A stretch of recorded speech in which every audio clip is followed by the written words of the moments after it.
Halos 40 years old na ang babaeng ito ngayong taon. Siya ang deputy director ng magazine na Raising Children at matagal ng single. Hindi naman gusto ni Harry ang lalaki, gusto lang niya magkaanak. Nang araw na yon, nagpatingin si Harry sa ospital at nagtanong tungkol sa egg freezing.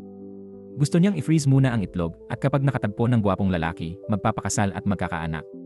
Pagkalabas ng ospital, may nakasalubong siyang gwapong lalaki. Ang lalaking ito ang unang kumausap sa kanya. Natuwa si Harry pero di inaasahan, lumabas na pervert pala ang lalaki. Hindi napigilan ni Harry ang galit kaya kumuha ng pala at itinapon. Ang matinding kilos na ito ay nagpalala ng kanyang regla. May lalaking kasamahan na mabilis lumapit para tulungan siya. Tinanong pa niya kung may regla ba si Harry. Tuluyan nang nawasak ang dignidad ni Harry dahil dito. Nahiya siya kaya tinakpan ang mukha at nagmadaling bumalik sa opisina. Pagbalik niya, nagsitsismisan ang mga kasamahan tungkol sa kanyang pag-ibig. Akala nila single pa siya dahil mataas ang pamantayan, di alam madaling mahulog si Harry. Kaya niyang mahulog sa estranghero sa loob lang ng 3 segundo. Napabuntong hininga na lang si Harry. Ang mga salita ng kasamahan ay nagpaalala sa kanya ng nakaraan. Noon, ipinakilala siya ng photographer sa lalaking si Isang. Nang gabing iyon, nakita ni Harry si Isang na parang umiiyak. Ang kaawa-awang hitsura niya ay nagpatibok ng puso ni Harry. Pagkatapos, siya na ang nanguna sa pakikipag-flirt kay Isang. Pero ayaw niya sa babaeng masyadong agresibo kaya nawala ang pagkakataon. Hanggang ngayon, di alam ni Harry na namamagalang pala ang mata ni Isang. Mali ang pagkaunawa niya na luha iyon. Si Harry ay malapit ng mag-40 taong gulang. Kahit labis siyang nag-aalala sa pag-aasawa, mahirap pa rin makahanap ng ordinaryong lalaki ngayon. Karamihan sa mabubuting lalaki na may matatag na buhay at ugali ay may asawa na. Nang gabing iyon, binasa muli ni Harry ang mga artikulong isinulat niya tungkol sa pagiging magulang. Maraming komento sa ibaba na nagsasabing kulang siya ng karanasan bilang ina. Naniniwala rin ang pamunuan na dahil hindi pa kasal o may anak si Harry, hindi na siya angkop sa seksyon ng magazine tungkol sa pagiging magulang. Gusto nilang ilipat siya sa ibang departamento. Tumigil si Harry sa pag-iisip tungkol dito. Tiningnan niya ang mga negatibong komento ng may namumulang mga mata. Kinabukasan, may napansin si Harry na kakaiba sa ibaba ng bahay. Nang matiyak niyang wala ang kanyang ina, naisip niyang may estranghero sa loob. Hindi niya inasahan na ito pala ay dating kaibigan na hindi niya nakita sa loob ng 5 taon. Noong kinasal si Jaejong, kinamuhian ng asawa niya si Harry, kaya pinutol niya ang ugnayan sa kanya. 5 taon ang lumipas at ngayon ay diborsyado na si Jaejong. Wala na siyang ibang mapupuntahan. Naawa ang ina ni Harry at pinayagan siyang umupa ng kwarto sa kanila. Bagamat nagalit si Harry kay Jaejong, bigla itong muling nagpakita. Nang makita ang anak ni Jaejong, hindi mabitawan ni Harry ang bata. Naisipan niyang hilingin kay Jaejong na doon na tumira ang bata. Pagkatapos ay alis na siya agad. Matapos makipaglaro sa bata, pumunta si Harry sa opisina.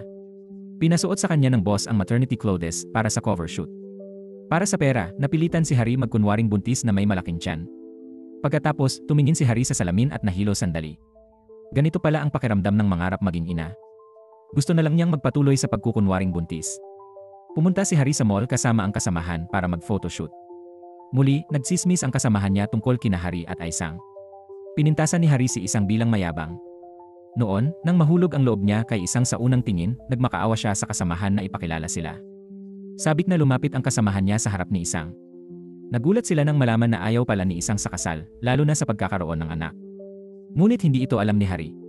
Pangarap niyang pakasalan si Isang at magkaroon ng 4 na anak sa kanya. Mahiyain na lumapit si Harry kay Isang. Sinadya pa niyang humawak kay Isang pero nasuklam ito. Inisip niyang si Harry ay babaeng puro pagnanasa lang. Tinanong niya kung lahat ba ng babae ngayon ay ganoon kabastos. Doon lang nagising si Harry sa katotohanan. Sinumpaan niyang hindi na niya muling makikita ang mayabang na lalaking iyon. Bigla na lang, habang sinasabi niya iyon, nakita niyang papalapit si Isang. Natakot ang kasamahan niya kaya tumakbo palayo. Naalala ni Harry ang mga insulto ni Isang sa kanya kanina. Mayabang niyang ipinagmalaki ang peking buntis na tiyan at binati siya. Nagulat siya nang dumaan lang si Isang nang walang imik. Galit na galit si Harry kaya hindi siya makapagsalita. Bigla siyang nakaramdam ng menstrual cramps dahil sa pagkabigla. Sinabi niya sa kasamahan na bumalik muna sa opisina. Pagkatapos, pumunta siya sa pahingahan at uminom ng gamot. Dahil sa pagkakamali, nahulog ang gamot sa ilalim ng sofa. Pagtayo niya, may batang nagbuhos ng tubig sa kanya. Inalo niya ang bata, pero nang upo na siya, may nangyari. Akala ng 2 babae, manganganak na siya. Mabilis na nagpaliwanag si Harry sa kanila. Habang nagpapaliwanag siya, lalo silang nalilito. Hindi pinansin ng mga babae ang paliwanag ni Harry at agad siyang dinala sa ospital. Tinulungan nila siya sa parking lot, humihingi ng sasakyan sa sinuman. Nang paalis na si Isang, nakita niya ang eksena at nagmadaling lumapit.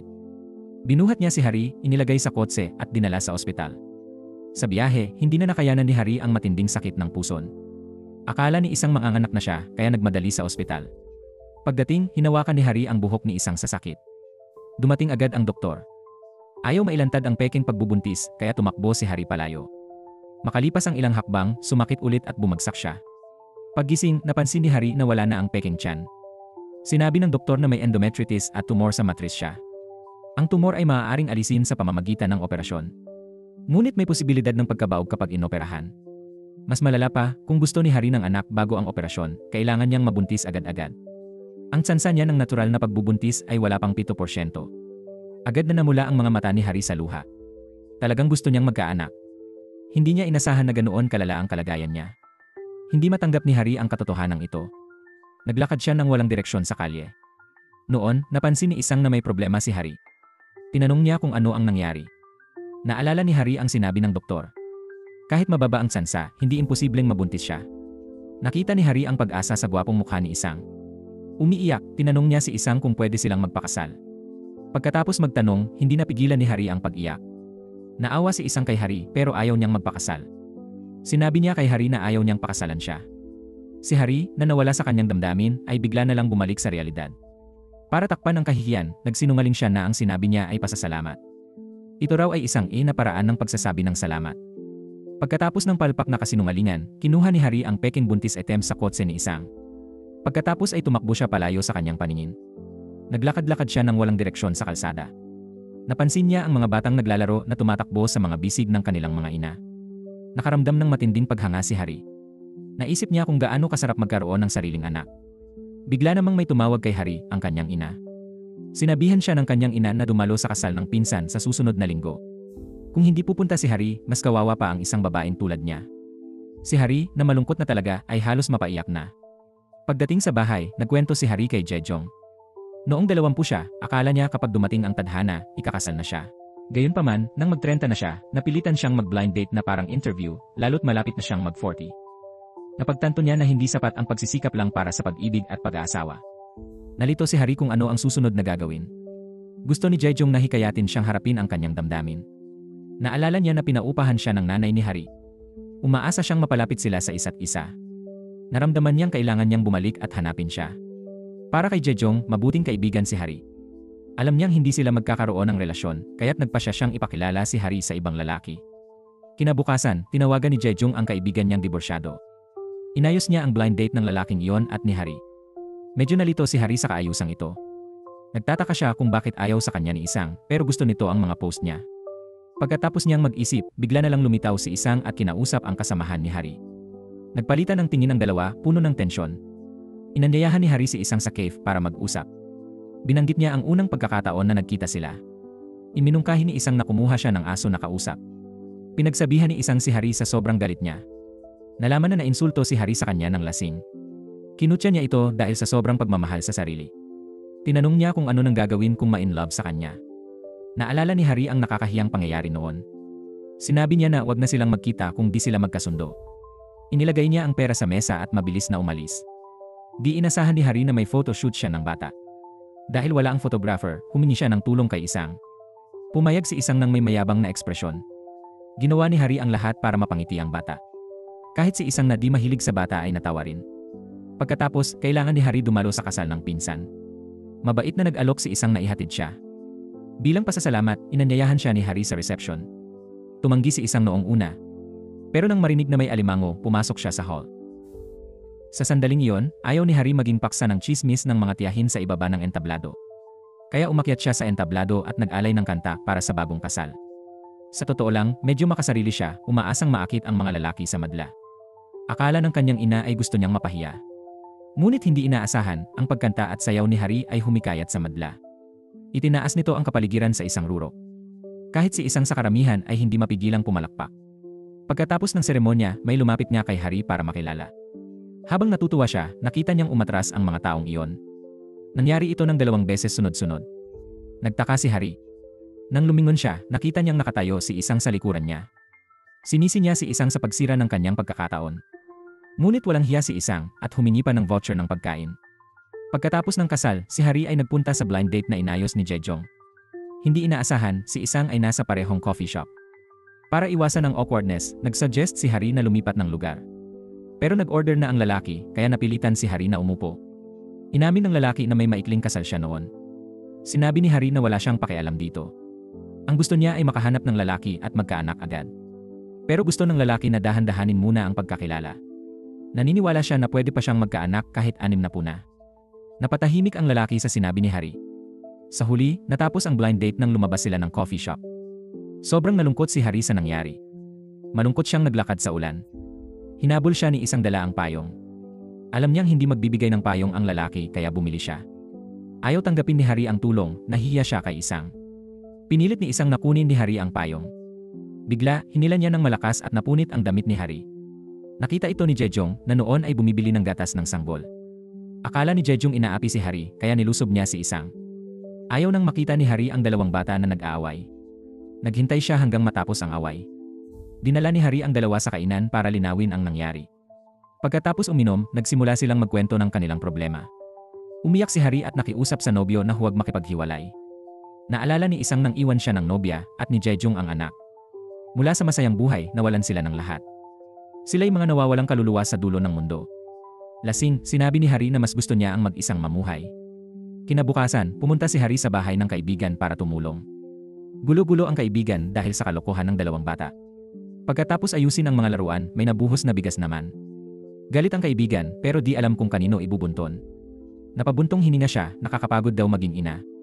Payo niya kay Hari huwag mag-asawa o anak. Walang pahinga. Doon na-realize ni Hari kung gaano kaganda ang buhay niya. Pagdating, pinabantayan ni Jejong ang anak. May pupuntahan. Di alam ni Jejong, nagkalagnat ang bata pagkaalis niya. Binuhat ni Hari ang sanggol at dali-daling pumunta sa ospital. Sabi ng doktor may bronchitis. Inakala siyang nanay ng bata. Maraming bilin ang doktor kay Hari tungkol sa pag-aalaga.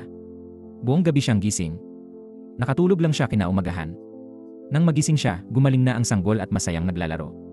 Naramdaman ni Hari ang labis na tuwa sa pagmasdan ang kaibig-ibig na bata sa harap niya. Lalo siyang naging determinadong magkaroon ng sariling anak dahil dito. Pumunta siya agad sa ospital at sinabi sa doktor ang kanyang desisyon. Gusto niyang ipagpaliban ang operasyon dahil gusto munang manganak. Binati ng doktor si Hari sa kasal pero nilinaw niyang hindi siya ikakasal. Gusto lang niyang magkaroon ng anak. Para magkaanak, nagpa siya si Hari na gumamit ng donor sperm. Nagsaliksik siya sa aklatan tungkol dito at bumalik sa doktor para kumonsulta. Sabi ng doktor, bawal sa mga walang asawa pero pwede sa de facto na kasal. Ibig sabihin, pwedeng donor ang may asawa ng walang sertipiko kung may pahintulot. Pagkatapos, may naisip na ideya ang doktor. Iminungkahi niyang lihim na maghanap si Hari ng lalaking magbubuntis sa kanya. Nag-alala si Hari sa ideyang ito, iniisip ang mangyayari kung malaman ng lalaki. Ngunit sinabi ng doktor na nagustuhan niya ang ganitong plot twist. Nang araw na yon, nakakita si Hari ng online ad para sa donasyon ng tamod. Nakipagkita siya sa nag-post nito para malaman ang mga detalye. Napakagwapo ng lalaki. Sinabi niyang estudyante siya, 180 centimeters ang taas, at may IQ na higit sa 148. Gagamitin daw niya ang pinakamagaling na tamod para sa mga gustong magkaanak. Nagulat si Hari. Sinabi ng lalaki na marami na siyang na-donate at siguradong maganda ang kalidad. Ngumiti lang si Hari at binalaan siyang ire-report siya sa pulis kung mag-ingay. Medyo hindi nasiyahan ng lalaki, pero para magtagumpay sa negosasyon, patuloy niyang kinumbinsi si Hari. Sinabi niyang simula sa obulasyon, masaya siya gabi-gabi hanggang mabuntis. Pagkatapos nito, hinawakan niya ang kamay ni Hari at sinubukang akitin siya. Agad tumayo si Hari at tinawag siyang nymphomaniac. Biglang pumasok ang mga pulis at inaresto ang lalaki. Lumabas na illegal siyang nag-donate ng sperm ng maraming beses at matagal nang minamanmanan ng pulisya. Nakita ang gulo, instinktong tumakbo si Hari pero nahuli siya ng mga pulis. Maraming reporter sa labas na nagkukumpetensya para mag-interview. Tinakpan ni Hari ang mukha sa hiya at umiwas sa mga kamera. Pagdating sa presinto, sinabi ni Hari na undercover reporter siya. Gusto lang daw niyang hulihin ang lalaking iligal na nagbebenta ng sperm. Hindi pinaniwalaan ng pulis ang kwento ni Hari, kaya tinawagan niya si Jejong para tulungan siya. Iniwan ni Jejong ang kanyang pangkaraniwang hitsura at dumating sa istasyon nang maayos ang pananamit. Masigasig niyang ipinagtanggol si Hari at nakumbinsi ang pulis na ito ay talagang undercover reporter. Pinalaya ng mga pulis si Hari. Pagkatapos, sinaway ni Jejong si Hari sa matinding pagnanais magkaanak at pagkabaliw. Pinayuhan niya itong mag-asawa at magkaanak sa normal na paraan. Nakaramdam ng kawalang pag-asa si Hari. Umaasa rin siyang makahanap ng tunay na pag-ibig pero 39 na siya, edad ng tinatawag na matandang dalaga. Wala na siyang panahon para maghintay. Wala siyang pakialam kung mag-aasawa siya o hindi, gusto lang niya ng sariling anak. Kinabukasan, kailangan ni Isang kumuha ng litrato ng dalawang batang lalaki. Di inaasahan, nag-away ang dalawa dahil sa magkaibang opinyon. Mabilis silang inawat ng ina pero nakalimutan niya ang sanggol sa tabi niya. Hawak ni Isang ang umiiyak na sanggol, hindi alam paano aliwin. Bigla, dumating ang tagapagligtas na si Hari. Malumanay niyang inaliw ang bata. Nakita ni Isang si Hari sa backlit, bumilis ang tibok ng puso. Sa tulong ni Hari, natapos ni Isang ang photoshoot. Inimbita niya si Hari sa hapunan bilang pasasalamat. Nagtataka siya kung bakit ayaw magpakasal o ayaw sa mga bata. Tinanong kung ganun pa rin kahit may girlfriend na. Nanigas ang buhok ni Isang sa ideya ng kasal, umiling ng paulit-ulit. Kinabukasan, nakita ni Hari ang nakakabwiset na kasamahan. Pagbukas ng bibig, tinawag siyang tiyahin. Huminga si Hari ng malalim at hinawakan ang kwelyo nito. Ipinahayag na mula ngayon, boss ang itawag sa kanya. Nang gabing iyon, nagkaroon ng magkasanib na pagdiriwang ang kumpanya ni Hari at ang studio ng fotografiya kung saan siya nagtatrabaho kasama si Isang. Nagkataon, lumabas sa TV ang balita tungkol sa pag-aresto kay Hari dahil sa iligal na pagbebenta ng semilya. Suot pa rin ni Hari ang damit niya kahapon kaya't agad siyang nakilala ng mga kasamahan. Namula siya sa hiya at nagdahilan na sumasakit ang tiyan bago umalis. Pagdating sa bahay, nabalitaan na rin pala ng kanyang ina ang nakakahiyang pangyayari. Matapos ang diborsyo, pinalaki siya ng ina ng mag-isa kaya't naiintindihan nito ang hirap ng pagiging solong magulang. Nang malaman na gusto ni Hari magpalaki ng anak ng mag-isa, pinagalitan siya ng kanyang ina. Napuno ng luha ang mga mata ni Hari. Ayaw niyang mag-isa kapag wala na ang kanyang ina at walang pamilya sa tabi niya. Gusto rin niyang maging tulad ng kanyang ina, nabubuhay para sa anak at nakakaranas ng masasayang sandali. Bigla na lang nagulat ang kanyang ina. Ayaw niyang ulitin ni Hari ang pagkakamaling nagawa niya noon. Nag-away sila at pinalaya si Hari. Naglakad siya ng pabigla-bigla sa kalye, nakatsinelas, at muntik nang mabangga sa truck. Bigla namang lumitaw si Isang at pinigilan siya. Ayaw ni Hari na makita siya sa ganitong kalagayan kaya tumakbo palayo. Sa kamalasan, natisod siya sa kanyang tsinelas. Hindi na napigilan, tinakpan ni Hari ang mukha at umiyak ng todo. Hinaplos ni Isang ang balikat niya para aliwin. Naguluhan si Hari at tinanong kung ano nang ginagawa niya. Sinabi ni Isang na sinusubukan siyang pakalmahin. Kumalma si Hari at hindi na nagtanong pa si Isang. Maya-maya, dumating si Jejong may dalang sapatos. Isinuot ni Hari ang sapatos at umuwi kasama si Jejong. Bago umalis, ipinagmalaki ni Jejong na magkasama sila ni Hari. Agad-agad, kumalat sa kumpanya ang balita ng pagbili ni Hari ng tamod. Pinag-uusapan siya ng lahat ng kanyang mga katrabaho. Imbes na bumili ng tamod, dapat daw niyang akitin ang mga lalaki. Natatakot si Hari na kung lihim siyang magkaanak, baka magkaroon ng alitan sa hinaharap. Ang pinakamabuting solusyon ay kung kusang mag-donate ang kapareha. Ang mga kasamahan niya ay nagsasabing kaklase o malapit na kaibigan lang ang mag-aambag sa ganyang bagay. Nagising si Hari sa puntong ito. Tumingin siya sa tatlong lalaki sa entablado ng may kumikislap na mata. Naging pool ng tamod sila sa paningin ni Hari. Sinimulan niyang suriin ang bawat lalaki. Napag-alaman niyang kahit diborsyado si Jejong, hindi naman masama ang ugali. Ang anak na kamukha niya ay malamang na matalino. Kahit masama ang ugali ni Isang noon, may magagandang katangian din siya. Si Choi Kang naman ay bata't malakas, kaya tiyak na maganda ang tamod. Para malaman ang kalusugan nila, inimbitahan sila ni Hari sa hapunan. Naramdaman ng tatlo ang panganib. Mas gusto pa nilang magsiksikan kaysa umupo sa tabi ni Hari. Tinanong ni Hari ang bawat isa tungkol sa kanilang pangangatawan. Sinabi ni na Isang at Choi Kang na sila'y malusog pero nahulaan ni Jaeyong ang iniisip ni Hari. Sabi niya, nagsimula siyang uminom noong bata pa at hindi tiyak ang ugali niya. Agad na tinanggal ni Hari si Jaeyong sa listahan. Naramdaman ni Choi Kang na malapit sina Jaeyong at Hari. Ipinagmalaki agad ni Jaeyong na magkaibigan sila mula pagkabata. Akala ni Isang ay magkamag-anak ang dalawa. Ngayon lang niya nalaman na magkaibigan lang pala sila. Medyo nag-alala si Isang na magkasama sila sa isang bubong. Hindi napansin ni Hari ang pagkabahala ni Isang. Nakipagtagay siya sa mga lalaki, plano niyang kilalanin sila ng husto. Di inaasahan, mas atat pa ang nanay ni Hari kaysa sa kanya. Matapos mag-away, para bang naintindihan niya ang nararamdaman ni Hari. Ayaw niyang tumandang mag-isa si Hari, kaya sinabihan niya si Jaeyong na ligawan at pakasalan ito. Alam ni Jaeyong na mabait si Hari, pero lagi siyang nadamang hindi karapat-dapat. Nararapat si Hari sa mas mabuting lalaki, hindi sa isang solong amang tulad niya. Samantala, puno ang isip ni Isang ng mga iniisip tungkol kina Jaeyong at Hari. Patuloy pa nga niyang inirereklamo ito sa isang rebultong bato. Hindi niya napansin na nahulog na pala siya kay Hari. Lihim siyang nagtanong sa kasamahan ni Hari tungkol sa relasyon nila ni Jaeyong.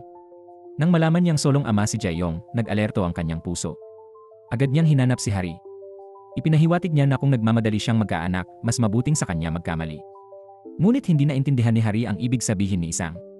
Kinabukasan, may kumperensya ang kumpanya para sa bagong magasin. Maraming mga ina ang inimbita. Ngunit kumalat ang balita tungkol sa pagbili ni Hari ng tamod. Naniwala ang mga ina na immoral ang gayon, kaya't hindi sila dumalo at nagpadala ng 2 kinatawan para akusahan si Harry. Sinabi ng mga kinatawan na si Harry, bilang editor-in-chief ng magazine para sa mga magulang, ay may hindi malusog na ideya sa pagpapalaki ng bata. Ang pagdadala ng bata sa mundo ng walang ama ay isang labis na iresponsableng gawain. Nang makitang napapalibutan at inaatake si Harry, pumagit na si Isang para ipagtanggol siya. Iniligtas niya ito mula sa kritisismo ng marami. Nang gabing iyon, nakita ni Isang si Harry na umiinom mag-isa, kaya sumama siya para uminom. Kamakailan, may sariling alalahanin si Isang. Mula nang iwan siya ng dating kasintahan, hindi na siya nangahas mag-isip tungkol sa pakikipag-date. Pero araw-araw siyang pinupuwersa ng kanyang ina at kapatid na magpakasal. Ito ay labis na nag-frustrate sa kanya. Hindi nagsalita ang dalawa, ngunit nag-aliw sila sa isa't isa. Sa ganitong pagkakataon, mas mabuting manahimik at makinig. Sa daan pa uwi, inamin ni Isang ang dahilan kung bakit ayaw niyang magpakasal. Matapos ang bigong relasyon, hindi na siya gaanong nagmalasakit sa pag-ibig. Ang buhay ay umiinog sa pag-asa at lungkot, hindi na kaya ng puso niya ang matinding emosyon. Nagtataka si Isang kung bakit gustong-gusto ni Harry na maging ina. Sabi ni Harry, gusto lang niya maging masaya. Nakita ni Isang ang pananabik ni Harry at hindi sinasadyang naantig ang puso niya. Pagdating sa bahay, may tawag si Harry mula sa ospital. Kailangan tapusin ng kanyang ina ang mga papeles para makalabas. Nalaman na may early stage stomach cancer pala ang kanyang ina. Ayaw mag-alala ang anak kaya itinago na nagpa-opera siya. Tumakbo si Harry sa ospital, nakakita ng anak na nagtutulak ng inang nasa wheelchair. Napuno ng guilt ang puso niya. Buong buhay, nagtiis ang nanay para sa kanya, laging matatag at tagapag-alaga. Ngayon, si Harry na dapat maging tagapag-alaga ng kanyang ina. Sa wakas, naintindihan niya na siya ay lumaki na. Pagka-uwi, pinagalitan ni Harry ang kanyang ina dahil hindi siya pinayagang mag-alaga. Lagi siyang nag-aalala sa ina, bakit hindi naman siya pwedeng mag-alala para dito? Ang mga salita ng anak ay nagpaluha sa mga mata ng kanyang ina. Humingi ng tawad si Harry, inaming akala niya kaya niyang magpalaki ng bata ng maayos, ngunit naging makasarili at hindi naisip na lalaki ito ng walang ama. Naging masyadong sakim siya at naramdamang hindi karapat-dapat na maging ina. Sa katahimikan ng gabi, kinausap ni Harry si Jae-yong. Doon ay inihayag ni Harry ang tunay na dahilan kung bakit gusto niyang magkaanak. Balikan ang nakaraan, dinala siya ng kanyang ama sa graduation niya. Bigla na lang siyang iniwan nito at naglakad palayo sa gitna ng daan. Dahil dito, kinailangang dumalo si Harry sa seremonya ng mag-isa at malungkot. Nahiya siya ng todo hanggang sa dumating ang mga magulang ni Jae-yong para magpakuha ng litrato kasama niya. Umiyak si Harry pa uwi kung saan may masarap na handang pagkain ang kanyang ina. Inaliw siya ng ina at sinabing okay lang na walang ama. Simula noon, gusto na lang ni Harry maging kasing cool at lakas ng kanyang ina. Dahil sa insidente sa presscon, nasuspinde si Harry ng 1 buwan. Para makalimot, pumunta si Harry sa amusement park mag-isa. Maya-maya, dumating si Isang para hanapin siya. Silang dalawa, halos 4 na puna, ay naglaro tulad ng mga bata. Natapos ang laro. Gusto ni Isang na dalhin pa si Harry sa ibang lugar para magsaya. Tinanggihan ni Harry ang mabait niyang alok. Kahit nasuspinde, gusto pa rin niyang tapusin ang kanyang gawain. Bumalik si Harry sa studio para gabayan ang mga bata sa photoshoot. Pinatawan niya ang mga bata, pero nang kailangan ng umiiyak na bata, naguluhan siya. Pumasok si Isang, umaaktong masamang tiyuhin.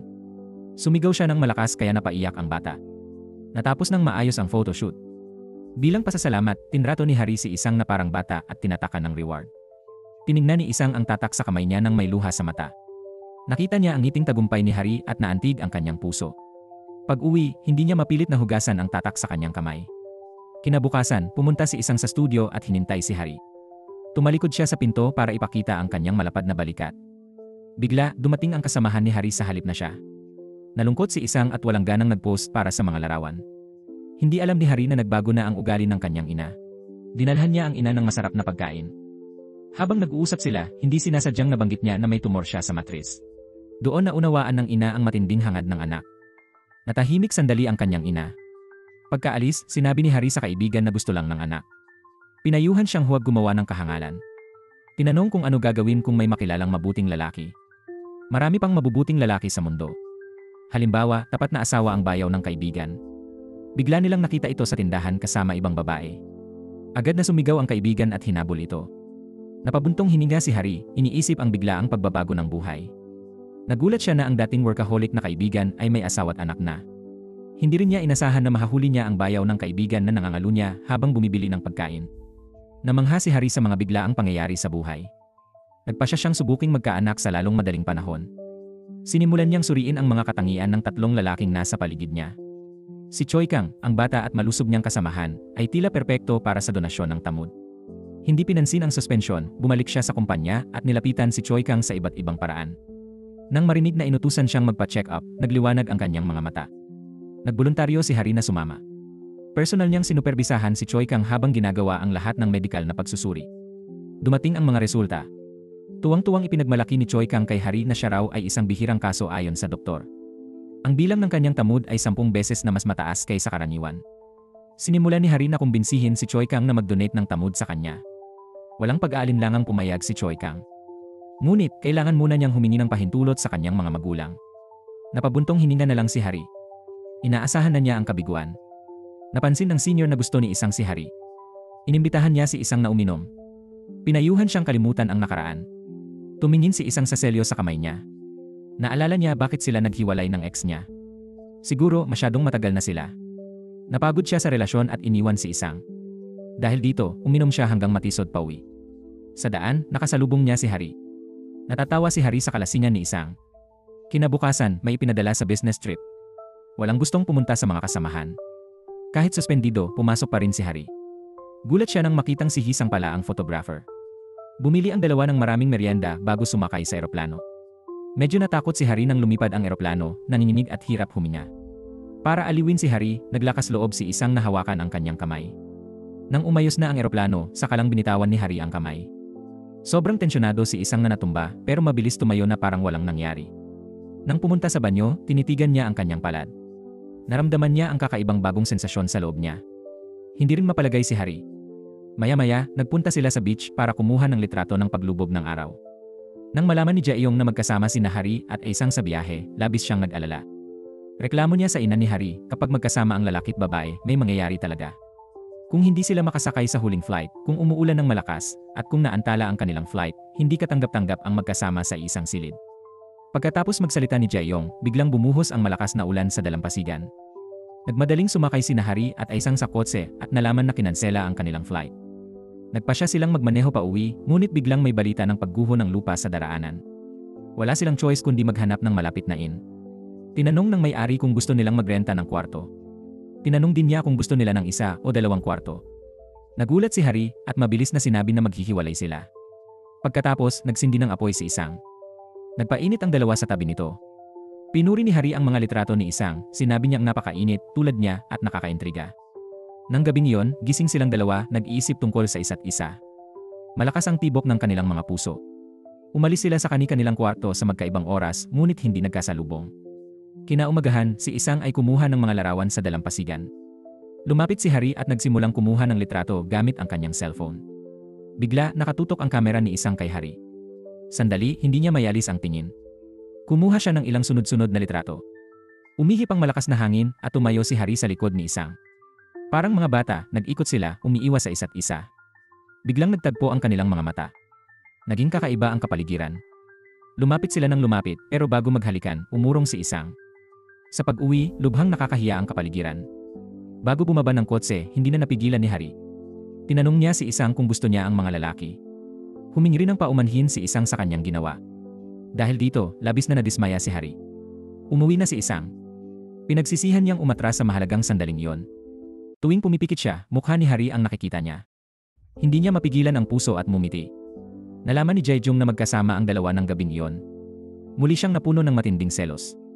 Ipinaalala niya kay Hari na sperm ang hanap niya, hindi lalaki. Gusto ni Hari ng isa pang pagkakataon. Nabasa niya online na para mahalikan ng nobyo, ikiling lang ang ulo ng 45 degrees, sumandal sa balikat, tapos ilapit ang labi sa mukha niya. Hiniling ni Hari kay Isang na umupo sa tabi niya. Nagkunwari siyang inaantok at sumandal sa balikat nito. Bigla, ginamit ni Isang ang dahilan na hahanapin ang kamera at umalis, iniwan si Hari mag-isa. Samantala, kumalat sa internet ang balitang bumili ng sperm si Hari. Binobomba ng mga netizen ang studio ng mga tawag.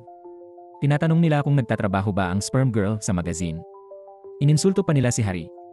Hindi lang mga kasamahan ang naapektuhan, pati advertising ng kumpanya. Naghahanda na ang mga boss na tanggalin si Hari. Pumunta siya sa pulis para mag-report. Pauwi, napansin niyang may sumusunod sa kanya.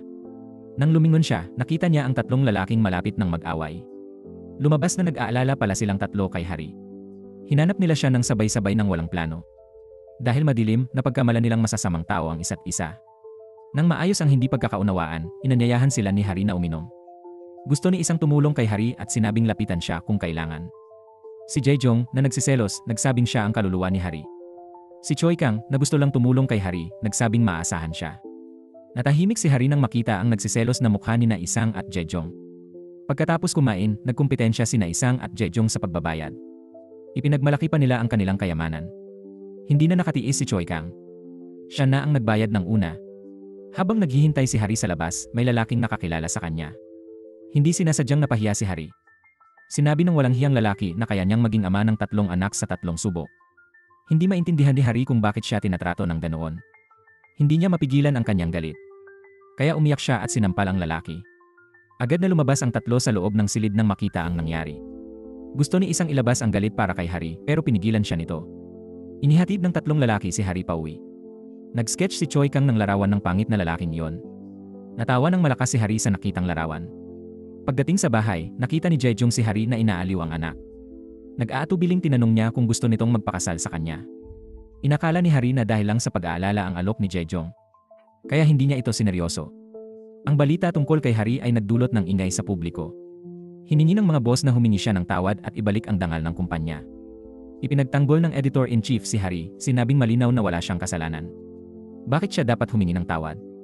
Pinuputol ni Hari ang editor-in-chief, sinabing handa siyang managot sa bagay na ito. Haharapin niya ito sa sarili niyang paraan. Nang gabing iyon pagka-uwi ni Hari, nakita niya ang kanyang inang pumasok na busot ang buhok. Nagsinungaling ang kanyang ina na nadapa siya habang bumibili ng pusit. Sa totoo lang, sa kanyang araw na hiking, pinuna ng matatandang kaibigan si Hari, sinabing siya ang babaeng bumili ng similya online. Nakipagsagutan ang ina ni Hari sa kanila dahil sa galit. Inalo niya ang anak, sinabing huwag maramdam na may mali siya dahil sa kritisismo ng iba. Napaluha si Hari sa mga salita ng kanyang ina. Bumalik siya sa kwarto at nagsulat tungkol sa kalagayan at hangaring magkaanak para sa isang magasin. Sa dulo ng artikulo, tinanong niya kung talagang hindi katanggap-tanggap ang magkaanak ng hindi kasal. Nakita ng editor-in-chief ang artikulo ni Hari at nagalit ng todo. Pinagsabihan niya ito dahil hindi humingi ng tawad at nagsulat ng walang katuturang artikulo. Pagkatapos ay tinanggal niya si Hari sa kumpanya. Nadama ni Hari na natapos na ang kanyang karera. Inaliw siya ng editor-in-chief, nagsabing magbibitiw at ibibigay ang posisyon kay Hari, hindi siya paalisin. Kamakailan, nag-aalaga siya ng isang batang may sakit. Hindi nagsalita si Hari at tahimik lang na uminom ng alak. Sa kabilang dako, nakita ni Isang ang artikulo at agad kumonsulta sa doktor tungkol sa pagkakaroon ng anak. Lumabas na baog pala si Isang. Gusto niya si Hari pero alam niyang gusto nitong magkaanak at hindi niya ito maibibigay. Kaya hindi niya inamin ang nararamdaman. Nalungkot si Isang sa gilid ng daan, saka nagkataong nakasalubong si Hari. Nakita niyang masayang-masaya ito, kaya hinangaan niya ang tapang nito. Kahit may batikos online, matapang niyang isinulat ang kanyang psikolohikal na paglalakbay. Pagkatapos, hinimas ni Isang ang ulo ni Hari bilang gantimpala, parang kapalit ng stamp na ginawa ni Hari para sa kanya. Pauwi na sila nang makasalubong ang ina ni Isang. Gusto ng ina na mag-asawa ang anak, kaya mausisa siya kay Hari at humihingi ng tulong. Tiniyak pa niya kay Hari na hindi siya basta-basta pumupunta sa bahay ng anak. Ayaw ni Isang na abalahin ng kanyang ina si Hari. Nang makitang nag-aaway sila, bigla na lang sinabi ni Hari na gusto niya si Isang. Nasiyahan ang ina ni Isang at umalis na. Ayaw palampasin ni Hari ang pagkakataong palakasin ang kanilang ugnayan. Gusto niyang samantalahin ang tsansa na palalimin ang kanilang relasyon. Ngunit dahil sa kanyang sikreto, masakit na salita lang ang nasabi ni Isang. Si Hari, lubhang nasaktan. Binalaan niya si Isang na wag nang bigyan siya ng pag-asa. Mula noon, gumuhit sila ng malinaw na hangganan sa isa't isa. Si Hari, nalulungkot, inaya si Jejong uminom. Hindi na niya maintindihan ang sariling mga nais. Dati, sinumpaan niyang di niya kailangan ng lalaki. Galit na tinanong ni Jejong kung nakatulog si Hari kay Isang. Pinagalitan siya ni Hari sa walang kwentang tanong. Nang malaman na hindi sila nagsama, gumaan ang loob ni Jejong. Payo niya, bawiin ang puso mula sa lalaking di mapagkatiwalaan. Napabuntong hininga lang si Hari. Siguro dahil halos 40 na siya kaya nag-aalinlangan siya. Sana daw 20 lang siya. Ipagsasapalaran niya lahat para sa sandaling pagkabog ng puso. Matapos muling magkita sa trabaho, ipinaliwanag ni Isang kay Hari na iniwanan siya ng matagal niyang kasintahan. Wala siyang tiwala sa sarili na pumasok sa bagong relasyon. Kamakailan, tinalikuran ni Hari ang kanyang no marriage na patakaran. Ngunit ngayon, napagtanto niyang mas mabuting maging single pa rin. Humingi ng paumanhin si Isang kay Hari sa kanyang dating kalabuan. Sinubukan ni Hari na panatilihin ang kanyang dignidad. Tinanggap niya ang paumanhin at nangakong magkaibigan pa rin sila. Pagkaalis ni Hari, hinawakan ni Isang ang mga litratong kinuha niya noong business trip. Tumindala siya sa langit at napabuntong hininga. Hindi madaling naapektuhan si Hari, ngunit sa huli walang nangyari. Si Jejong naman ay labis na natuwa. Inanyayahan niya si Hari sa hapunan, biro pang siya ang huling pag-asa at maaari na lang siyang pakasalan. Tiningnan siya ni Hari nang may pagkasuklam. Naisip niya si Jejong na humihingi ng gawaing bahay buong araw pagkakasal, kaya agad tumanggi si Hari. Si Choi Kang, nasa gitna ng negosasyon, ay hindi pinansin ng kumpanyang karibal. Pumunta si Hari para ipaglaban si Choi Kang. Sa ilang salita lang niya, agad humingi ng tawad ang kausap kay Choi Kang. Tumingin si Choi Kang kay Hari nang may paghanga habang papalayo ito. Pagkalabas ni Hari, nakita niya si isang na yumayakap sa sikat na artista sa kalye. Nagselos si Hari at lihim na sinundan sila sa isang coffee shop. Binaban niya ng malakas ang tasa sa mesa para makuha ang atensyon nila. Nakita niya ang artista na hawak ang kamay ni Isang, nagmamakaawa para sa litrato. Bigla siyang nagselos ng todo. Galit na galit si Hari at sarkastikong sinabi na maganda ang panlasa ni Isang. Sumagot si Isang na gusto niya ang maliit, maganda at matapang na babae. Hindi napagtanto ni Hari na siya pala ang inilarawan ni Isang. Nagkunwari siyang walang pakialam at malinaw na nagtakda ng hangganan sa pagitan nila. Sa opisina, nilagyan ni Hari ng malaking X si Isang, ikatlong kandidato, sa kanyang talaarawan ng pagbubuntis. Nang araw din yon, nagbuka si Jejong ng maliit na startup office. Bigla siyang pinadalhan ng bulaklak ng dating asawa at dumating pa sa bahay, gustong maghanda ng birthday party para sa anak. Sinabi ng dating asawa na gusto niyang mag-host ng marangyang party. Gayunpaman, walang pakialam si Jejong. Pinuna niya ito dahil hindi naintindihan ang kasalukuyang sitwasyon ng anak nila. Gusto ng dating asawa na magbalikan sila. Matatag na tinanggihan ni Jejong ang ideya. Pinagsisihan niya ang pagkawalan ni Hari dahil sa dating asawa. Pagkaalis ng dating asawa, umuwi si Jejong para alagaan ang anak. Tiningnan ang cute na anak, tahimik na sinabi ni Jejong na kahit walang ina, magiging masaya pa rin sila. Kinabukasan, tinanong ng kasamahan si Hari kung kumusta na ang usapan sa sperm donor. Si Hari positibo kay Choi Kang, pero may agwat sila ng 12 taon at sa tingin niya ay medyo bata pa ito. Sa labas, narinig ni Choi Kang ang usapan at nagkamaling akala'y gusto siya ni Hari. Isang kakaibang damdamin ang namukadkad sa kanyang puso. Nang gabing iyon sa opisina, nagtipon ang lahat para sa despedida ng editor-in-chief. Paminsan-minsan, tinititigan ni Choi Kang si Hari hanggang sa pumunta ito sa opisina ng editor. Pagbalik ni Hari, lasing na ang mga kasamahan, kaya't sila ni Isang ang naghatid sa taxi. Sa huli, si Choi Kang na lang ang natira. Inakay ni Hari si Choi Kang sa gilid para magpahinga. May pagkakontento sa mukha, nilapitan ni Choi Kang si Hari at saka hinalikan. Bigla, nakita ni Isung ang eksena nang bumalik siya. Nagselos siya pero di nakialam, kinuha notebook ni Hari at umalis. Sa bahay, nag-alinlangan siya bago binuksan ang notebook ni Hari. Laking gulat niya, may malaking krus sa kanyang pangalan. Noon, itinulak ni Hari si Choi Kang na lasing at pinaalis. Naisip niya na talagang baliw ang mundo. Pagka-uwi, agad na nagsipilyo si Hari. Naisip niya na matagal na siyang walang nahalikan. Biglang naalala niya ang unang pagkikita nila ni Isung noon. Hinalikan din niya ito nang lasing siya. Nahiya si Hari sa alaala. Di siya nakatulog. Kinaumagahan, inaya siya ni Jejong sa sine. Pilit niyang pinapatunayan na siya ang bagay kay Hari. Napabuntong hininga na lang si Hari at umalis. Samantala, pagkagising, nais ni Choi Kang na ipagtapat ang kanyang damdamin kay Hari. Kulang sa karanasan, humingi siya ng payo kina Isung at Jejong. Ginawa niya ito nang hindi alam na sila pala'y mga karibal niya. Nagbigay sila ng mga kalokohan na ideya sa kanya. Iminungkahi ni Jejong na bumili si Choi Kang ng milyong rosas para kay Hari. Sinabi rin niya na kumanta at sumayaw ng maalab si Choi Kang sa mismong lugar. Mapagpakumbabang nagsulat ng tala si Choi Kang. Inamin din niya na nagmamalasakit si Hari sa kanya dahil marami siyang semilya. 10 beses ang normal na dami nito na ikinagulat ni Jejong ng labis. Bigla namang nawala ng katinuan si Isung. Nagpunta pa siya ulit sa ospital. Nakiusap siya sa doktor na gusto lang ng mahal niya ng isang anak. Nais niyang tulungan itong matupad ang kanyang hiling. Nang mag-alala si Isung sa kanyang kakayahan, ayaw din magpatalo ni Jejong. Umaasa siyang isasama siya ni Hari sa listahan ng mga kandidato. Ngunit matatag na tumanggi si Hari.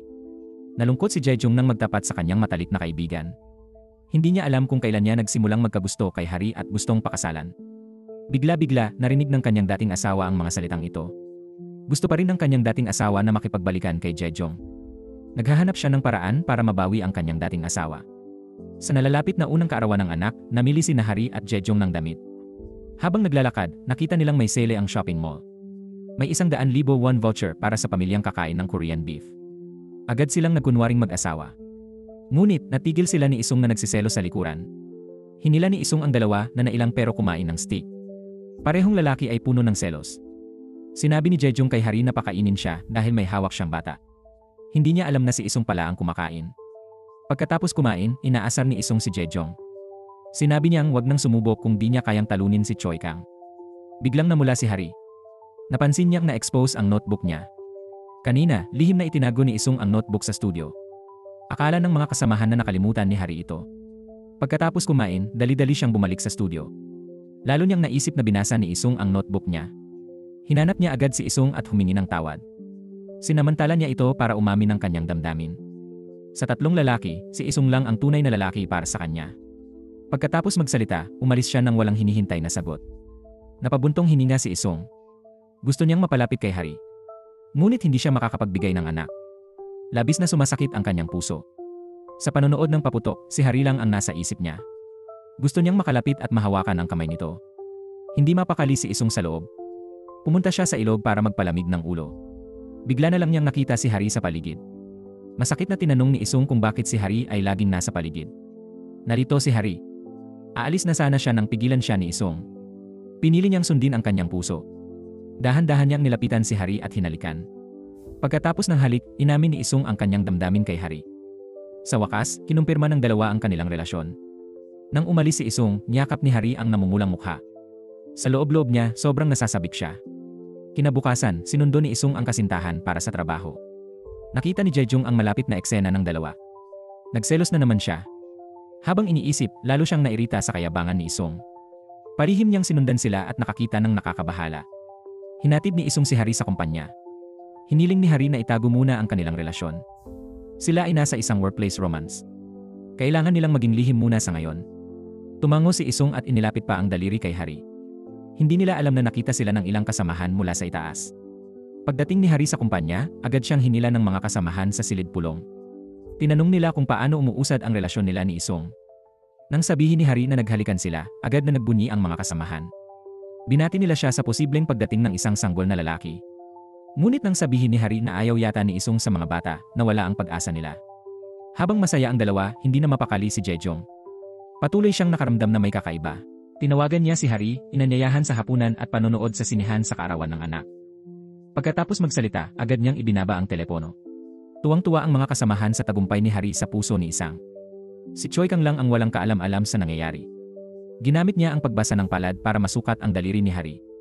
Akala ni Hari, gusto ni Choi Kang mag-propose sa nobya niya. Hinayaan niya ito, di alam na gusto pala ni Choi Kang umamin sa kanya. Noon, nais ni Choi Kang na makasama si Hari buong araw. Plano niyang makipag-date sa kanya ng lihim sa hagdanan. Ngunit may binatang nakauna sa lugar na yon. Sabay na kumain ng tanghalian sina Isang at Hari. Patuloy ang matamis na usap ni Isang kay Hari. Masaya rin niyang pinunasan ang gilid ng bibig nito. Habang tinitingnan si Hari, lalong cute sa paningin niya. Hindi niya napigilan ang pagpisil sa pisngi nito. Nang gabi, nalungkot si Jaeyoung. Buong araw siyang naghintay kay Hari sa harap ng bahay. Nagulat siya nang makitang magkahawak kamay sina Hari at Isang. Nang magpaalam, nagyakap pa sila sa isa't isa. Sumiklab ang pagsiselos ni Jaeyoung. Hindi niya naintindihan kung ano nang nagawa ni Isang para mabighani si Hari. Sinabi ni Hari kay Jaeyoung na igalang ang taong mahal niya. Dahil dito, nagalit ng todo si Jaeyoung. Sa totoo lang, may sariling pakikipaglaban din si Isang sa kanyang puso. Simula nang mahulog kay Hari, puno ng alaala niya ang kanyang isipan. Lagi niyang pinapangarap na magkaanak sila. Sa pag-isip nito, gumawa siya ng desisyon. Kinabukasan, ayaw ng direktor i-promote si Hari bilang editor-in-chief. Sa halip, nag-imbita siya ng editor-in-chief mula sa labas. Nagalit si Hari at nag-resign sa kanyang trabaho. Napilitan ang direktor na makipag-areglo. Sabi niya, kung maibabalik ni Hari ang mga inang umalis, siya ang magiging editor-in-chief. Nagplano si Hari at mga kasamahan ng paligsahan sa kaalaman sa pagpapalaki ng bata. Hinahamon niya ang lahat ng mga ina ng mag-isa. Sa paligsahan, kahit di pa nanganak si Hari, malawak ang kaalaman niya sa pagpapalaki. Kaya't hinahangaan siya ng mga ina. Pagkatapos ng paligsahan, tapat na sinabi ni Hari sa lahat na mahal niya ang mga bata. Kaya gusto niyang bumili ng similya para magkaanak. Ngunit nagkamali siya dahil sa kanyang katigasan ng ulo. Humingi ng tawad si Hari sa mga ina. Sa ilang magagandang salita, nakumbinsi ni Hari ang mga ina na maging miyembro. Tinupad din ng direktor ang pangako at ginawa siyang editor-in-chief. Sabik si Hari na ibahagi ang magandang balita kay Isang. Ngunit nakatanggap siya ng mensahe mula kay Jaeyoung. Gusto niyang tumulong sa pagkuha ng litrato sa kaarawan ng anak. Bigla, pagkasabi na nakita niya ang dating asawa, nawala ang ngiti niya. Tiniis niya ang pagkuha ng litrato kasama ang dating asawa at anak. Nang gabi, hinanap ni Jaeyoung si Hari. Tinanong niya kung bakit tinawagan nito ang dating asawa niya. Ayaw na niyang makipag-ugnayan pa sa kanya. Pagkasabi nito, hinawakan niya ang kamay ni Hari. Sinabi niyang alam niyang gusto ni Hari na magkabalikan sila. Ngunit ayaw niya yon. Ayaw ni Jaeyoung makitang nakikipag-date si Hari kay Isang. Bigla namang dumating ang kaibigan niya at naputol ang usapan nila. Hinawakan ng kaibigan ang kamay ni Hari at tinanong ang status nila. Pinanood ni Jaeyoung si Hari na pinupuri si Isang. Bumubula ang pagsiselo sa loob niya. Pinigil niya ito at pinaalalahanan si Hari na huwag magbigay ng lahat. Napansin ng kaibigan na may gusto si Jaeyoung kay Hari. Binalaan niya itong huwag sirain ang kaligayahan ni Hari. Pinayuhan niya si Jaeyoung na kalimutan na si Hari. Kahit maghiwalay sila ni Isang, hindi siya magugustuhan ni Hari. Samantala, medyo nag-aalinlangan si Isang. Para gamutin ang kanyang pagkabaog, magpapa-hormone injection siya. Sabi ng doktor, masakit at hindi tiyak na epektibo ang paggamot. Pinayuhan siyang sabihin ang totoo sa kanyang kasintahan. Nag-isip si Isang at nagpa siyang sabihin kay Hari ang katotohanan.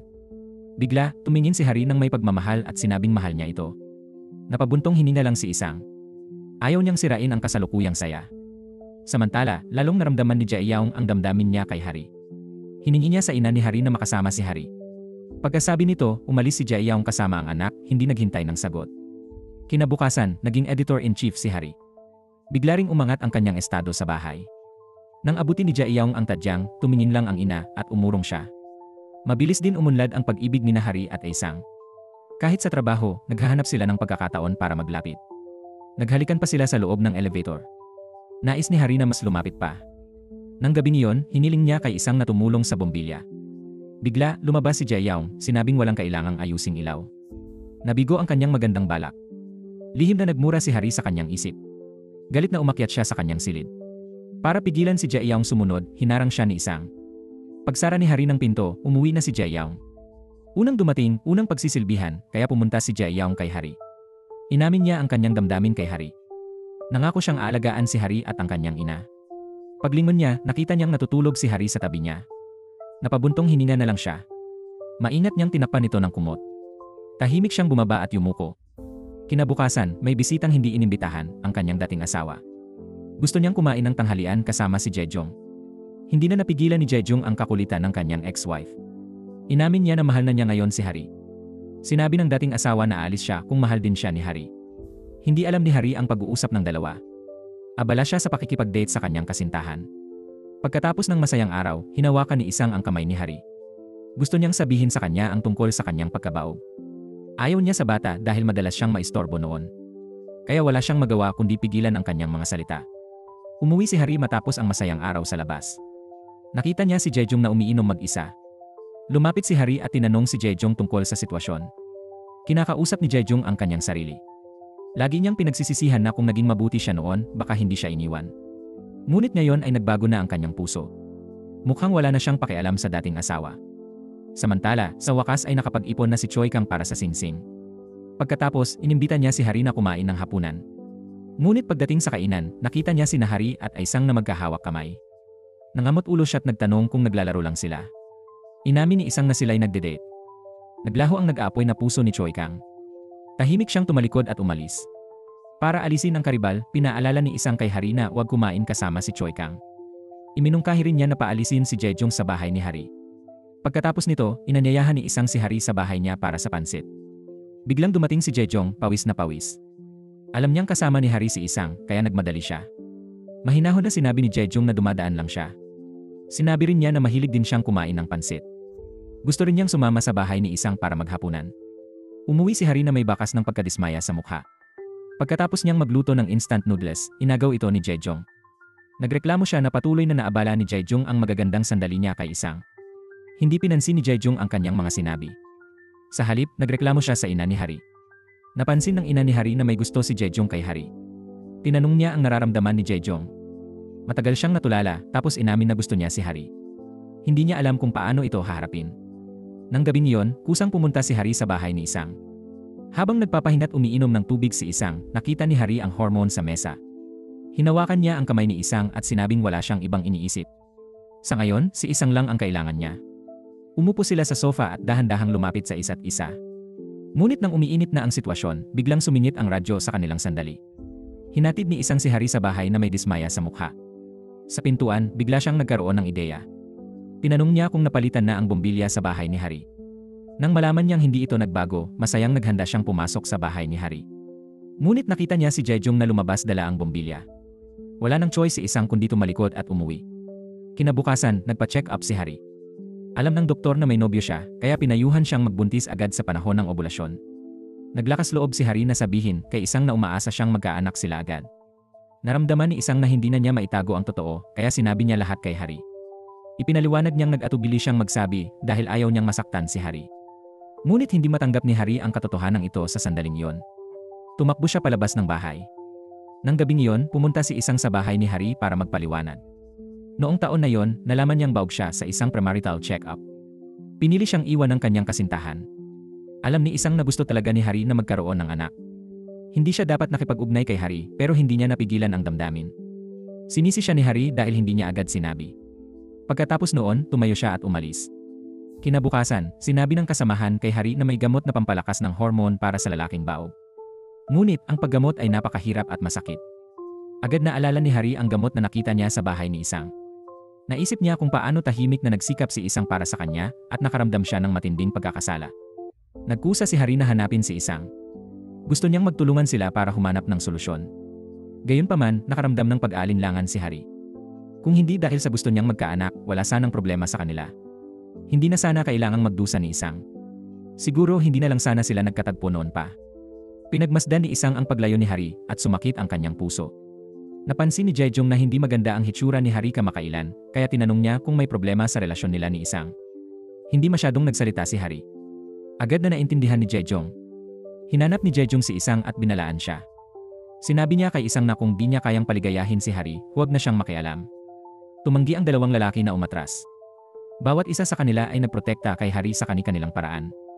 Pagkatapos umalis sa bahay ni Isang, hinanap ni Jejong ang matalik na kaibigan ni Harry. Tinanong niya kung nabanggit ba ni Harry ang paghihiwalay nila ni Isang. Walang alam ang kaibigan. Hinala niya na gusto ni Jejong si Harry at binalaan siyang huwag ng manggulo. Noong una, lubos na nasaktan ni Jejong si Harry. Nang mag-date si Jejong at dating asawa, pareho silang nagtatrabaho sa ospital at matagal hindi umuwi. Kinailangan ni Jejong na ipadala kay Harry ang ilang damit sa ospital. Nag-alala si Harry na magagalit ang asawa pero di niya matanggihan si Jejong. Wala siyang magawa kundi dalhin ang damit panloob sa ospital. Pagpasok sa lobby, nakita niya si Jejong na nakikipagtalo sa asawa. Pinagalitan siya ng asawa ni Jejong dahil may babaeng humawak ng kanyang underwear. Pero kapatid lang ang turing ni Jejong kay Harry. Galit na galit ang asawa at balak umalis. Paglingon ni Jejong, nakita niya si Harry na nakakalat ang underwear sa sahig. Tinulungan siya ni Jejong pero lalo pang nagalit ang asawa. Aalis na sana si Harry nang marinig si Jejong na di na raw sila magkikita. Pinigil niya ang pakikipag-ugnayan kay Harry. Ngayong diborsyado na, gusto niya uling ligawan si Harry. Nagalit ang kaibigan niya at umalis. Umuwi si Jejong para mag-impeke, sinisi si Harry sa di paglalaba. Kumilos pa siya na parang walang nangyari. Kinabukasan, aksidenteng nakita ni Jejong si Isang sa klinika ng pagkabaog. Nang makitang may hawak na gamot si Isang, naunawaan ni Jejong ang issue nila ni Harry. Hinabol niya si Isang, pinagalitan dahil sa paglapit kay Harry at iginiit na dapat silang maghiwalay. Tumutol si Isang, sinabing usapin nila ni Harry yon at walang karapatan si Jejong makialam. Hinanap ni Jejong si Harry, hiningi na tapusin ang relasyon nila ni Isang. Sinabi ni Harry na hindi madaling iwanan ng isang tao. Malinaw na alam ni Jejong ang mahirap na sitwasyong ito. Mahirap magdesisyon sa pagitan ni Harry at ng dating asawa. Alam niyang pagsisisihan kung mawala ang dating asawa. Ngayon, lalo niyang pinagsisisihan ang pag-iwan kay Harry. Kaya ngayon, anumang desisyon ni Harry ay magiging pagsisisi. Pinayuhan niya si Harry na isipin kung ano ang mas mahalaga. Dumating din si Isang para makita si Harry. Ano man ang nangyari, ayaw pa rin niyang bitiwan si Harry. Nagmakaawa siya kay Harry na manatili, umaasang magkakaroon ng himala. Biglang napuno ng luha ang mga mata ni Harry. Takot na takot siyang gumawa ng maling desisyon. Hindi niya mailarawan ang buhay ng walang anak. Pagkatapos nito, tumalikod siya at umalis. Sa daan, naalala niya ang masasayang oras nila ni Isang. Para kay Harry, ang magkaanak ay isang himala. Pati ang pag-ibig ay isang himala rin. Hindi niya kayang iwanan si Isang ng ganoon na lang. Naisip ito, kaya tumakbo siya pabalik at niyakap si Isang. Naayos na ang hindi pagkakaunawaan ng dalawa.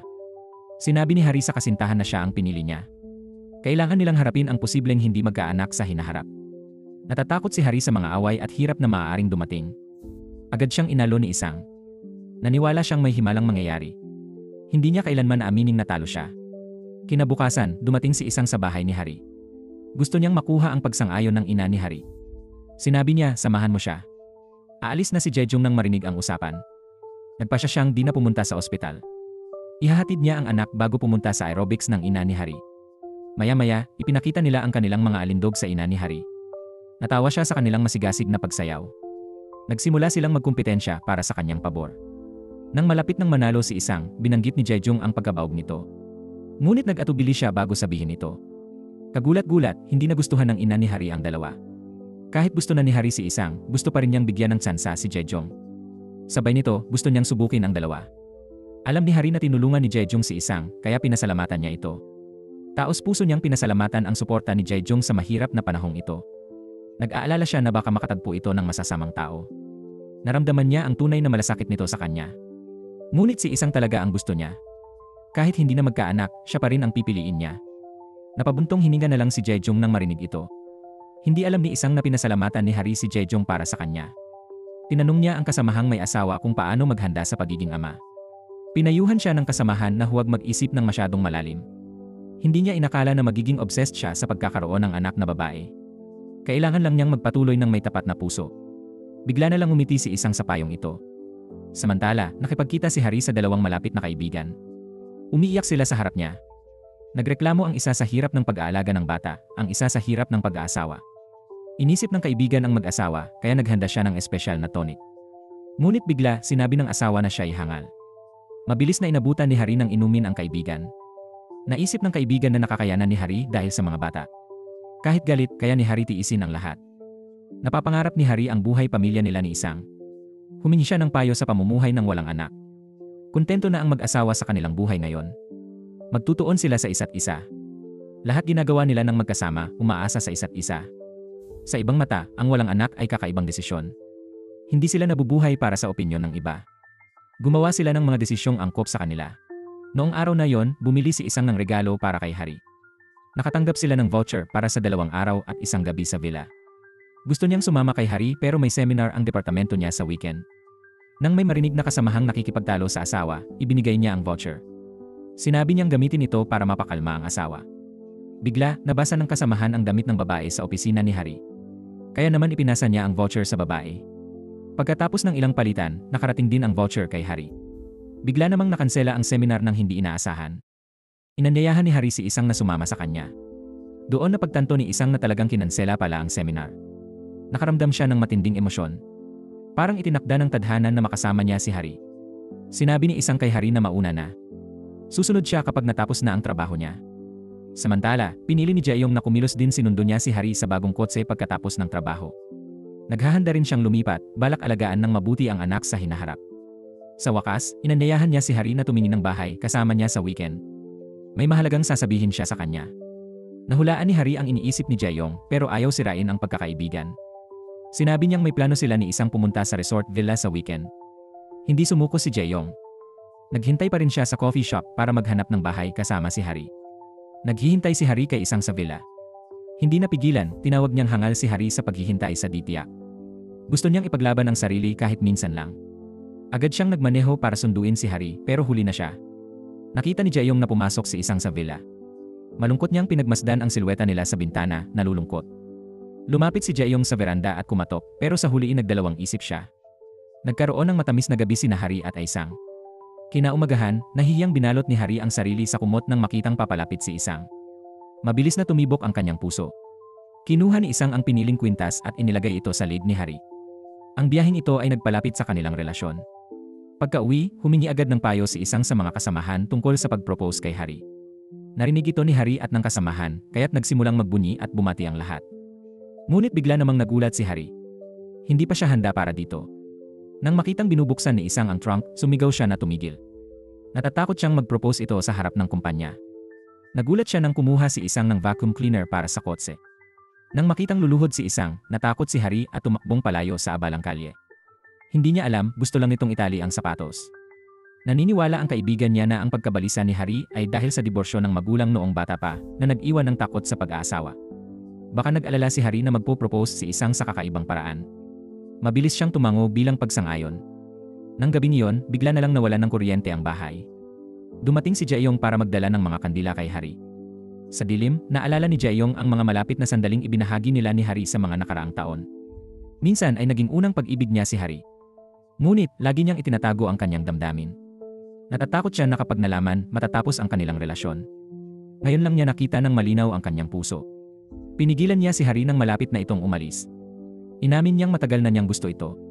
Kung hindi niya sasabihin ngayon, baka hindi na niya kayang bitawan ang relasyon nila. Nais din niyang maging masaya si Hari magpakailanman. Pagkatapos sabihin ito, tumalikod siya at nagsimulang umiyak. Nagkataon lang na nalaman ni Hari na nasa ospital ang kanyang ina kamakailan. Naroon siya para alagaan ng amang umalis sa kanila maraming taon na ang nakalipas. Kahit may cancer sa atay ang ama, galit pa rin si Hari sa pag-abandona nito sa kanya. Dahil dito, sila ng kanyang ina ay nahirapan sa buhay ng magkasama. Nalungkot siya na tila nakalimutan ito ng kanyang ina. Ngayon, sinisikap ng ina na alagaan ang lalaking ito na kasuklam-suklam para sa kanya. Gusto ni Hari na isama paalis ang kanyang ina mula roon. Gayunpaman, nagpilit ang kanyang ina na manatili sa ospital. Dahil walang magawa, tumakbo si Hari palabas at umiyak ng mag-isa. Tinawagan ng ina si Jaeyong para aliwin si Hari. Ipinaubaya ni Jaeyong ang pagkakataong ito kay Isang. Tahimik niyang pinagmasdan ang dalawa mula sa malayo. Niyakap ni Isang ang umiiyak na si Hari. Nangako siyang laging nandyan para sa kanya. Kahit ngayon, hindi pa rin lubos na maintindihan ni Hari ang kanilang relasyon. Naramdaman ni Hari na wala siyang choice kundi tanggapin ang kanyang ama. Gaano man niya ito kinainisan, di niya maiwasang tanggapin ang katotohanan. Nagtataka siya bakit hindi ito mapansin ng kanyang ina. Nag-aalala siya na kung bibigyan siya ni Isang, baka maging tulad siya ng ina. Kinabukasan, inanyayahan ni Isang si Hari sa studio. Gusto raw niyang magpakuha ng litrato ng magkasama. Nang maupo si Hari, inilabas ni Isang ang singsing na inihanda. Lumuhod siya at nag-propose kay Hari. Tinanggap ni Hari ang proposal ni Isang. Nagpalitan sila ng singsing at nangakong mabubuhay ng masaya. Samantala, nag-aalala si Jaeyong sa ina ni Hari. Araw-gabi ito sa ospital para alagaan ang ama ni Hari. Nag-alala siyang di nito kaya siya na ang nag-alaga sa ama ni Hari. Ibinahagi ng ama ni Hari ang mga kwento tungkol sa buhay niya mula bata hanggang matanda. Biglang naalala ni Jaeyong noong high school siya nang matapang niyang inamin ang damdamin kay Hari. Noon, magalang siyang tinanggihan ni Hari. Natakot siya na kung maghiwalay sila, parang mawawalan siya ng mahalagang kapamilya. Hindi na muling binanggit ni Jaeyong ang sandaling iyon. Ngayon, lumipat na siya sa ibang lugar. Nasa ospital pa rin ang nanay ni Hari at di pa bumabalik. Tumingin sa madilim na kwarto, bigla siyang nakaramdam ng kalungkutan. Maya-maya, inimbita niya si Isang sa bahay para kumain ng pansit. Pinakalma ni Isang si Hari na huwag mag-alala sa tatay niya. Nangako siyang gagawin niyang masaya si Hari. Nawala ang bigat sa puso ni Hari at masaya siyang tumawa at nagbiro kay Isang. Habang lumalapit sila, di mapigilan ni Isang na halikan si Hari. Pero sa sandaling iyon, aksidente niyang natapon ang pansit sa sarili niya. Mabilis na naghanap si Hari ng damit na maipapalit kay Isang. Nagkataon, umuwi ang ina ni Hari at nakita si Isang na walang pang-itaas. Mabilis na ipinaliwanag ni Hari na kumakain lang sila ng pansit. Nagdahilan ang kanyang ina para lumabas ng silid. Pagkatapos, sinabi ni Hari sa kanyang ina ang tungkol sa proposal ni Isang. Natuwa ang kanyang ina para sa kanya. Noon pa man, pangarap na ni Hari ang magkaroon ng normal na pamilya. Matapos ang mahabang panahon, natupad din ang kanyang hiling. Gayunpaman, may mga pabor at pabigat ang buhay. Ang resulta ng paggamot kay Isang ay hindi maganda. Sa ganitong sitwasyon, kahit artipisyal na pagbubuntis ay mahirap magtagumpay. Patuloy lang silang maghahanap ng ibang paraan ng paggamot. Umuwi si Isang na may mabigat na kalooban. Kahit nagkasundo silang di susuko, ayaw niyang biguin si Hari. Samantala, si Hari ay nakakaranas ng matinding sakit sa sinapupunan. Sa sandaling iyon, tumawag si Isang. Sinubukan niyang sumagot, ngunit natumba niya ang isang klorera. Narinig ni Jaeyong ang ingay habang bumabalik para mag-impeke, kaya't dali-daling tumakbo sa pinto. Naramdaman ni Isang sa kabilang linya na may mali, kaya't agad na tumakbo palabas. Binuksan ni Jaeyong ang pinto at dinala si Hari, na nagpupumilit sa sahig, patungo sa ospital. Sinabi ng doktor na lumaki ulit ang tumor sa matris ni Hari at kailangan siyang maoperahan agad. Kahit mababang tsansa mabuntis pagkatapos, ang hindi pagpapaopera ay magdudulot lang ng mas matinding sakit. Hinimok ni Isang si Hari na magpaopera at ibinahagi ang resulta ng kanyang paggamot. Humingi siya ng tawad sa pagpapahirap kay Hari habang naghihintay, di alam kailan gagaling ang kanyang pagkabaog. Natahimik silang dalawa dahil sa bigat ng usapan, hindi makapagsalita. Pati ang ina ni Hari ay humikayat sa kanya na magpaopera. Binigyang diin niya na kahit gustong magkaanak si Hari, hindi dapat pabayaan ang sariling kalusugan. Para sa kanyang ina, palaging inuuna ang kapakanan ni Hari. Sa huli, sinunod ni Hari ang payo ng ina at pumayag sa operasyon. Pagkalabas ng ospital, pinilit niyang umiti sa harap ni Isang. Ayaw niyang pilitin siya, pero nang makita ang mga batang tumatawag sa ina sa magasin, umiyak siya. Nakita ito ni Isang at namula ang kanyang mga mata. Sinabi niya kay Hari na itutuloy niya ang susunod na paggamot. Hinimok siya ni Hari na sumuko, sinabing ayaw na niyang magkaanak. Ngayon, gusto na lang niyang mabuhay silang dalawa. Naintindihan ni Isang na ayaw siyang pilitin ni Hari, kaya nagsalita siya ng ganoon. Ang pagkaunawang ito ay nagdulot sa kanya ng mas matinding sakit. Matapos ang photoshoot sa labas, nalaman ni isang na kliyente niya ang dating kasintahan na may anak na. Sa larawan, nakangiti siya ng maliwanag. Naalala nila ang nakaraan nang may sama sila ng loob sa isa't isa. Naniwala ang dating kasintahan niya na kung nagpatuloy sila, pareho silang hindi magiging masaya. Pinag-isipan ni isang nang mabuti ang sinabi nito. Bago umalis, tinanong niya kung masaya na ito ngayon. Ngumiti at tumango ito, nagbigay ng tiwasay na sagot. Nang gabing iyon, ayaw ni isang na isuko ni Hari ang pangarap na magkaanak para sa kanya. Mababa lang ang tsansa niyang mabuntis, pero hindi imposible. Ayaw makipagtalo ni Hari, pero nagpasya na si isang. Umalis muna siya para makapag-isip silang dalawa. Umasa si Hari na hindi siya maghihintay ng matagal dahil mamimiss niya ito. Naramdaman ni isang ang matinding sakit sa puso. Pagka-uwi, masakit niyang itinapon ang gamot at mga larawan ng kanilang pag-ibig. Kinabukasan, hindi na makontak ni Hari si isang. Hindi niya ito nakita sa opisina o sa bahay. Napahagulgol si Hari sa sobrang lungkot at pangungulila. Hindi niya alam na pinagmamasdan siya ni isang mula sa malayo, umiiyak din ito. 3 buwan ang mabilis na lumipas, ngunit wala pa ring balita si Hari mula kay isang. Nang araw na yon, nasa labas siya para kumuha ng litrato ng buntis kasama ang litratista, ngunit hindi pa ito dumarating. Nag-alala si Hari at sinubukang tawagan siya. Bigla, may nakita siyang tumatakbong papalapit sa kanya. Nagulat siya nang mapagtanto na ito ang taong pinananabikan niya araw-gabi. Sa panahong ito, naglakbay si isang, nakakita ng iba't ibang uri ng pag-ibig at kaligayahan, madalas umiiyak dahil namimiss si Hari. Ngunit nang magkita sila muli, nag-aalinlangan pa rin siya at hindi sigurado kung ano ang pinakamabuti para kay Hari. Pagkatapos ng trabaho, nagmadali si isang papunta sa bahay ni Hari. Ikinuwento niya kay Hari ang kaguluhan sa kanyang puso. Hindi niya kayang malayo kay Hari, pero natatakot siyang alisin ang karapatan nitong maging ina. Nagsisisi si isang. Kahit 3 buwan na ang lumipas, hindi pa rin niya maintindihan ang sarili niyang damdamin. Naghiwalay sila ng malungkot. Ngunit ng gabing iyon, si Hari ang kumatok sa pinto ni isang. Tinanong niya kung ano ang gusto niyang piliin. Hindi na itinatago ni isang ang kanyang iniisip. Mahal na mahal niya si Hari. Kahit mahirap, gusto pa rin niyang makasama siya. Nangako siyang hindi iwan si Hari habang buhay. Marahang hinawakan ni Hari ang mukha ni isang. Para sa kanya, himala ang makatagpo ng kaparehang kaluluwa. Gusto lang niyang makasama si isang, may pag-asa at ligaya. Nagkaunawaan sila at nagdaan ng matamis na gabi. Masayang pinanood ni Hari si isang na nagluluto. Nang tumingin si isang sa kanya, nakita niya ang tunay na saya. Muling nagsimula si isang ng paggamot. Di tiyak ang doktor, pero mas kalmado na siya ngayon. Gusto lang niyang mabuhay ng walang pagsisisi. Pagkalabas, nakita niya si Jejong na naglalaro ng anak. Ibinahagi ni isang ang damdamin niya kay Hari at umasa sa basbas ni Jejong. Napagtanto ni Jejong na natagpuan na ni Hari ang tunay niyang pag-ibig. Buong pusong ibinigay niya ang kanyang pagbati sa kanilang dalawa. Nagsimula si Hari at Aisang ng matamis nilang buhay magkasama. Ang pag-ibig nila'y nagparamdam sa kanilang parang bata ulit kahit 4 na puna. Ibinahagi ng nanay ni Hari ang pangarap niyang magkaapo sa mga kaibigan. Natuwa silang 3 at pumalakpak, parang may nakita silang sanggol na masayang kumakaway mula sa di kalayuan. Samantala, magkasabay na naglalakad sina Hari at Aisang. Naubos na ni Hari ang pastry niya, kaya kinuha niya ang kay isang at kinain, gutom daw siya. Natawa si isang at hinayaan na lang. Mahaba pa ang lakarin pero hindi sila nagmadali. Sa bawat hakbang, dala nila ang pag-asang may bagong ligaya at pag-asa sa dulo ng daan. Sa pagtatapos ng kwentong ito, paalala lang, sa kabila ng lungkot, paghihintay at pagkalito, laging may bagong simula. Minsan, hindi mo kailangang mauna basta't may kasama kang handang sabayan ka. Maraming salamat sa panonood. Kung nagustuhan niyo ang pelikula, huwag kalimutang mag-like at mag-subscribe para masuportahan ang aming munting obra. Hanggang sa susunod na kwento, paalam at ingat kayo palagi.